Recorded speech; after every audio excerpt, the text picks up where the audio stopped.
जाने के बाद शांतिपुर गांव फिर से सुंदर, शांत और लोग हंसी खुशी जीने लगे थे। एक रात गांव में एक शादी हो रही थी। पूरा गांव शामिल था। सब धूमधाम से शादी मना रहे थे और तभी गुड़िया जमीन में लेटे हुए आती है और अचानक उठकर सीधा दुल्हन को खा जाती है। ये देखते ही लोगों के बीच में अफरा तफरी मच जाती है। कोई भागता है, कोई चिल्लाता है और वो गुड़िया खड़े होकर एक बच्चों जैसा गाना गाती है और फिर एक के बाद एक सबको मौत के घाट उतार देती है और फिर वो गायब हो जाती है। गांव फिर से कांप उठता है। सुबह सब लोग इकट्ठा होते हैं और कहते हैं वो भूखी लड़की वापस आ गई है। इस बार एक गुड़िया बन के लोग घुटनों के बल गिर जाते हैं और रो रो कर कहते हैं, हे भगवान हमें बचाओ। तभी गांव का मुखिया आता है और गुस्से में कहता है, चाहे वो कोई भी हो, है तो एक गुड़िया ही ना, आज रात मैं उसे खुद गांव से निकालूंगा। फिर रात के ठीक 2:30 बजे मुखिया अपने 2 चेलों के साथ गांव के बीच खड़ा होता है और फिर वही धुआं छा जाता है और वही आवाज,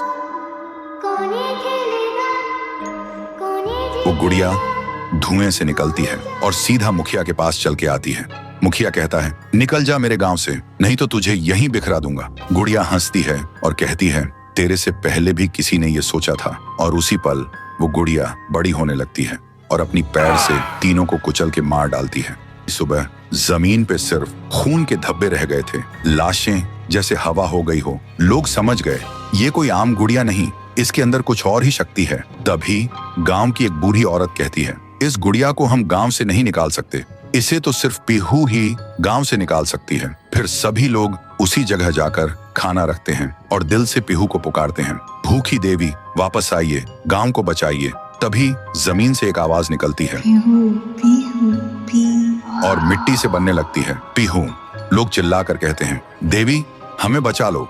फिर रात होती है। वो गुड़िया गाना गाते हुए आती है, लेकिन अचानक पीहू उसके सामने आ जाती है। गुड़िया रुक जाती है। पीहू उसे पकड़ने जा रही होती है, लेकिन गुड़िया हवा में उड़ जाती है। पीहू भी उसके पीछे उड़ जाती है और अपनी आंखों से आग छोड़ के गुड़िया को जलाने की कोशिश करती है, लेकिन गुड़िया एक धुएं में छुप जाती है और फिर अचानक पीहू के पीछे आके उसे एक जोर का वार करती है। पीहू आसमान से जमीन पे आ गिर जाती है और फिर वो गुड़िया पीहू की शक्ति छीनने लगती है। पीहू की ताकत धीरे धीरे गुड़िया के पास जा रही होती है। कुछ देर बाद पीहू जमीन पे गिर जाती है। जब वो उठती है तो देखती है उसका शरीर धुंधला हो गया है और जब वो अपने आप को छू रही थी तो हाथ उसके शरीर के आर पार जा रहा था। वो वहीं गिर के रोने लगती है और जोर से चिल्लाती है